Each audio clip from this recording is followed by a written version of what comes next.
It's the Rockstar Energy Drink Hangtown Classic, Round 1, Lucas Oil AMA Pro Motocross Championship.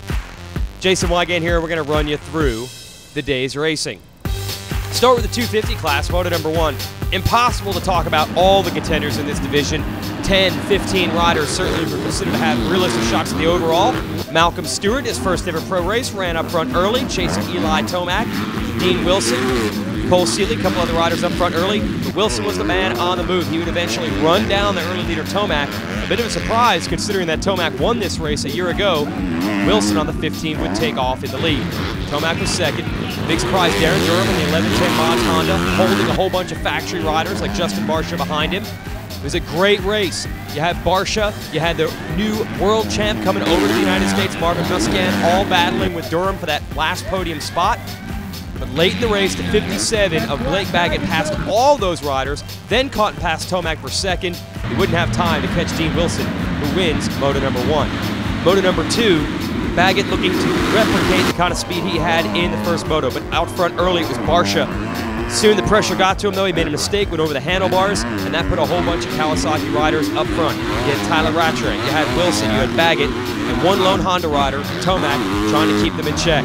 But they would leave Tomac behind, and then Baggett put pressure on Wilson. Wilson went down, and that left two men to battle, Rattray and Baggett. And once again, Baggett found speed in the second half of the moto that no one else could match. After a crash in Moto 1, it was enough to put him up to second. In Moto 2, he makes the pass on Rattray to take the lead, and with 2-1 scores, he is going to take your overall victory. Congratulations to Blake Baggett. That's his first win ever. Time for the big bikes of the 450 class. Ryan Dungey, defending champ, but Ryan Villopoto, the new Supercross champion, is ready to challenge him. A lot of people thought this would be a battle of the Ryans, but somebody else would be a factor before the day was over. We shouldn't have been surprised. Moto number 1 looks like Christian Craig's going to grab the start, but no, the fans go crazy. Kevin Windham, a 33-year-old veteran, grabs the lead, and the fans at Hangtown were going nuts. Lots of pressure being applied by Brett Metcalf and Dungey on a pair of Rockstar Makita Suzukis. There was Villopoto and Chad Reed chasing them. All the big hitters were up front early. Villopoto made a move on Reed. Thought he was going to track down Dungey. Wasn't happening. Dungey would go to the front of the pack, make the move on Kevin Windham, take the lead. Windham would do his best to fight back, but nothing doing. Your defending champion was taken off. So is Chad Reed. He would pass Villopoto back. Villopoto not quite on the pace in this first moto. He finished third. Windham dropped back with some mechanical troubles. Reed second. Dungey takes the win. Let's go to moto number 2. Villopoto grabs the start this time. He had a great battle on his hands. Dungey right there, Windham right there, Reed right there. Fans had a great race to watch. Dungey tried everything to get around Villopoto. Finally made the move, but Chad Reed was there watching. He passed Villopoto as well. Just as soon as he thought Dungey was going to take off and win the moto like he did in moto number 1, Reed turned the tables on him and made the pass. Then Reed started pulling away. Dungey put in one last push, got close to him with 2 laps to go, but ran out of steam.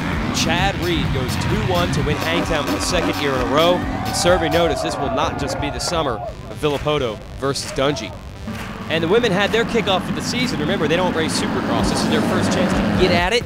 And no surprise, number 1 plate on Jessica Patterson's DNA Trend 6-star Racing Yamaha. She grabs the whole shot in Moto 1 and made it pretty easy on herself. She was able to distance herself from Ashley Filick on the Honda, who did log the fastest qualifying laps. Steffi Layer, coming back over from Europe after dominating this series about 10 years ago, finished third of the moto. She was dealing with a hand injury from a GP a couple weeks ago. Moto number 2, looks like Patterson's going to get the whole shot again, but this time she fell and had her work cut out for her, but this time an even more impressive ride would come through traffic and take another moto win. It looks like Patterson could be unstoppable this summer. Filick's going to have to fight back. Layer isn't sure if she'll race the whole series, but she was on the podium today.